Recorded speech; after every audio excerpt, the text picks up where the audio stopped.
Recording is on.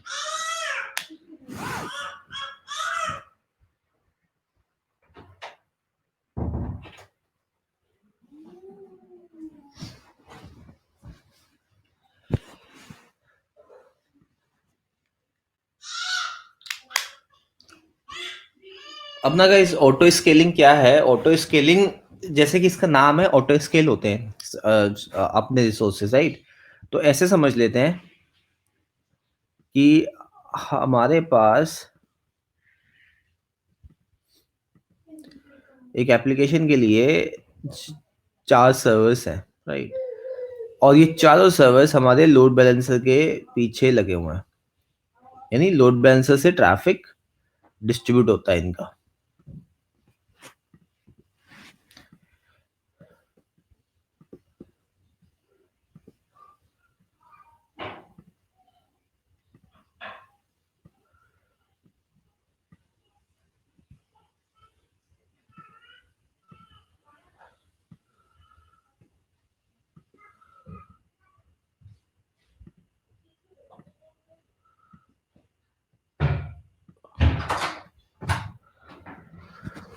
ठीक है, ये हमारा लोड बैलेंसर हो गया। ये हमारा application server 1, this is our application server 2, this is our application server 3, this is our application server 4, right? और हमारा ट्रैफिक आया है,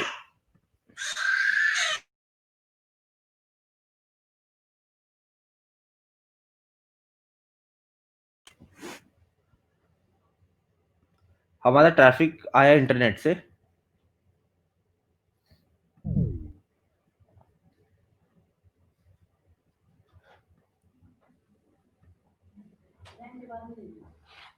अब होता क्या है कि बाय डिफॉल्ट हम मतलब पहले क्या अप्रोच होती थी? पहले अप्रोच ये होती थी कि हम लोग जितने सर्वर्स है मतलब जो हमारे मिनिमम सर्वर्स है उन सर्वर्स को चला के रख लें, राइट? और लोड जो है इन सब सर्वर्स में डिस्ट्रीब्यूट हो जाएगा, सर्वर 1, एप्लीकेशन 1, एप्लीकेशन 2, एप्लीकेशन 3। लेकिन जब से गाइस क्लाउड वाली अप्रोच आई ना, तो क्लाउड के केस में क्या होता है कि आप जितने टाइम सर्वर चला के रखेंगे उतना आपको पैसा पे करना पड़ेगा, राइट? तो अगर ये 4 सर्वर आपके 24/7 टाइम्स चल रहे हैं, पूरे दिन चल रहे हैं, तो ये सर्वर का पैसा आपको पूरे दिन का पे करना पड़ेगा।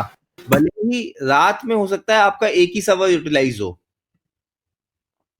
राइट? किसी का कोई सवाल है यहाँ पे?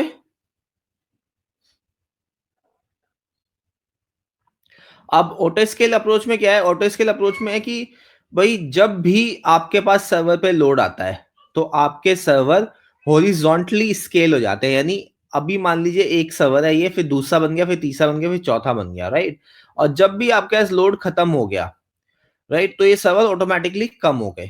ठीक है, लेकिन ये चीज इतनी आसान नहीं है, मतलब जितना हमें लग रहा है कि यार हमने ऑटो स्केल किया और हमारी एप्लीकेशन स्केल हो गई, राइट? ऑटो स्केलिंग निर्भर करती है एप्लीकेशन के ऊपर भी। आप ऐसा नहीं है कि कोई भी एप्लीकेशन आपने उठाया उसको ऑटो स्केल कर दिया, राइट?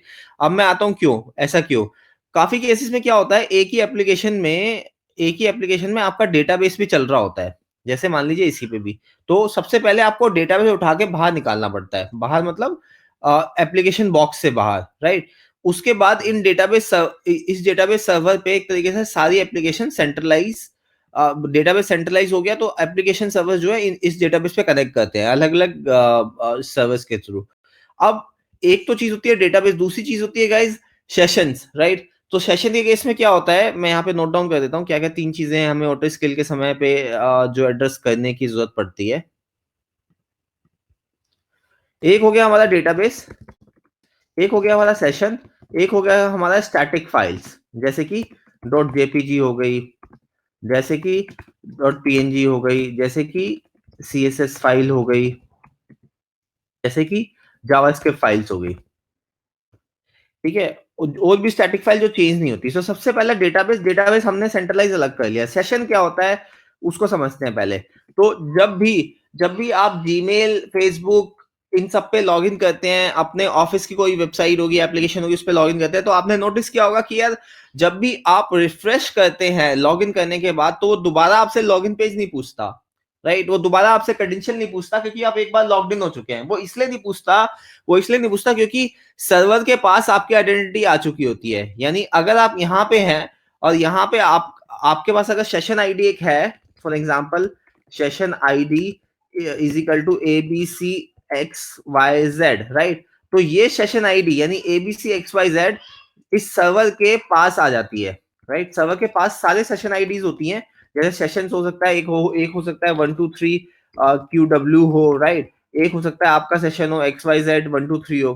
तो सर्वर के पास सारे सेशन आईडी की इंफॉर्मेशन होती है। तो जब भी यूजर आता है और यूजर बोलता है कि यार मेरे पास ना सेशन आईडी ये है, तो सर्वर बोलता है यार ये सेशन आईडी तो मैं जानता हूँ, ये सेशन आईडी तो मेरे पास है, और तो आप इसका मतलब ऑलरेडी ऑथेंटिकेटेड हो। तो सर्वर उसको दोबारा लॉगिन पेज एप्लीकेशन उसको दोबारा लॉगिन पेज प्रॉम्प्ट नहीं करती, ठीक है। तो इस तरीके से सेशन आईडी काम करता है। अब सेशन आईडी के केस में क्या होता है, जब भी आप एप्लीकेशन को हॉरिजॉन्टली स्केल करते हैं ना, तो होता क्या है कि आपका सेशन सेंट्रलाइज होना जरूरी है। उससे क्या होगा कि आपका सेशन जो है मशीन पे ना बन के डेटाबेस में बनेगा, राइट। तो चाहे रिक्वेस्ट इस मशीन पे आए, इस पे आए, इस पे आए, इस पे आए, लेकिन सेशन हमारा यहाँ स्टोर्ड है। अगर हम सेशन सेंट्रलाइज नहीं करेंगे और सेशन हम उठा के अपना सेशन यहीं रखेंगे, तो होगा क्या, पहली रिक्वेस्ट तो इस यूजर की इस वाले मशीन पे गई, जब इसने रिफ्रेश किया दूसरी मशीन इस पे गई, तो ये यूजर को इस पे सेशन नहीं मिलेगा और ये लॉग आउट हो जाएगा। तो इसलिए हमें दूसरी चीज जो कि है सेशन, तो सेशन सेंट्रलाइजेशन भी ध्यान देना चाहिए। तो कल को ऐसा नहीं है कि भाई आपने किसी कंपनी में ज्वाइन किया या आप जो एग्जिस्टिंग कंपनी में ऑटो स्केल इंप्लीमेंट करने का प्लान कर रहे हैं और आपने मैनेजर से बोला कि भाई मैं ऑटो स्केल इंप्लीमेंट कर रहा हूँ और मैं कर दूंगा विदाउट एप्लीकेशन लेवल सपोर्ट के, राइट। तो एप्लीकेशन वाले से ऐसा ऐसा नहीं होता है इम्प्लीमेंटेशन का अप्रोच। एप्लीकेशन टीम से आपको कंफर्म करना पड़ेगा कि उनकी एप्लीकेशन क्या सेंट्रलाइज सेशन सपोर्ट करती है, राइट। काफी केस में ये भी होता है कि आपका जो एप्लीकेशन टीम होती है उनको पता नहीं होता भाई सेशन सेंट्रलाइजेशन क्या होता है। फिर आपको बताना पड़ता है कि भाई बाय डिफॉल्ट देखो सेशन जो स्टोर होते हैं ना लोकल मशीन पे होते हैं, आपको सेशन जो है ना सेंट्रलाइज मशीन पे ले जाने पड़ते हैं। तो उसका तरीका ये है, राइट। तो ये एक चीज है। तीसरी चीज आती है फाइल्स। अब मान लीजिए आप यहाँ पे हैं और आप ये काइंड ऑफ फेसबुक जैसी एप्लीकेशन है और आपने कोई इमेज अपलोड की। तो इमेज अपलोड करते समय वो इमेज अपलोड हो गई इस सर्वर पे, लेकिन जब आपने रिफ्रेश किया आपकी रिक्वेस्ट गई इस सर्वर पे, तो इमेज नहीं मिलेगी। तो उस केस में आपका एक सेंट्रलाइज सर्वर होता है जिसको आप एनएफएस सर्वर भी बोल सकते हैं। एनएफएस मतलब नेटवर्क फाइल सिस्टम, या फिर आप नेस भी बोल सकते हैं, राइट, नेटवर्क अटैच स्टोरेज।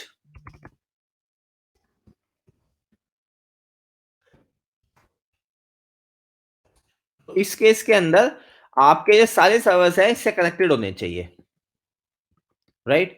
जैसे ये सर्वर कनेक्ट हो गया, सिमिलरली ये सर्वर कनेक्ट हो गया और ऐसे ही बाकी सारे सर्वर्स।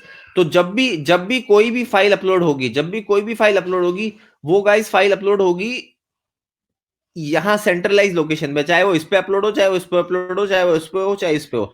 और जब भी कोई रिक्वेस्ट आएगी इन किसी भी सर्वर से, क्योंकि फाइल सेंट्रलाइज स्टोर्ड है, तो वो इस वाले स्टोर्ड फाइल सिस्टम में आगे स्टोर हो जाएगी। अब गाइस यहाँ पे कोई कंफ्यूजन है तो बताएं प्लीज। तो सर ऐसा भी तो हो सकता है जो आप सेशन आईडी जो कह रहे हो वो डीबी से ही उठे, या फिर मतलब डीबी में ही हम लोग स्टोर कर रहे हैं, या तो हम लोग फाइल सिस्टम पे थोड़ी ना स्टोर कर रहे हैं उसको, अगर हमें एक्सेस करना है तो। नहीं देखिए, दो चीजें हैं यहाँ पे मयूर। दो चीजें यहाँ पे है कि आपका जो सेशन आईडी है बाय डिफॉल्ट की मैं बात कर रहा हूँ, बाय डिफॉल्ट जो सेशंस है ना वो फाइल सिस्टम पे सेव होते हैं अच्छा। एप्लीकेशन में। और अधिकतर केस में ऐसा होता है जब आप एप्लीकेशन यूज कर रहे हैं सिंगल जो एक क्लासिक आर्किटेक्चर था जिसमें लोड बैलेंसर नहीं होता था, सीधे एप्लीकेशन पे लोड आ रहा होता था। तो अगर आप उन एप्लीकेशन को उठा के मल्टीपल सर्वर्स पे स्केलेबल बनाने की कोशिश करेंगे, तो आपको एप्लीकेशन के अंदर ये कॉन्फ़िगर कराना पड़ेगा कि ये सेशन जो है वो डेटाबेस में सेव हो, है ना। अदरवाइज वो सेशन जो है उसी मशीन पे सेव होंगे, तो लॉग आउट वाले इशू आएंगे ही आएंगे।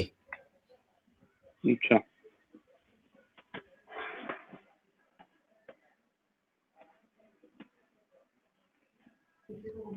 ठीक है, एक बार बस ये आर्किटेक्चर थोड़ा सा सोच लीजिए, ठीक है। 3-4 मिनट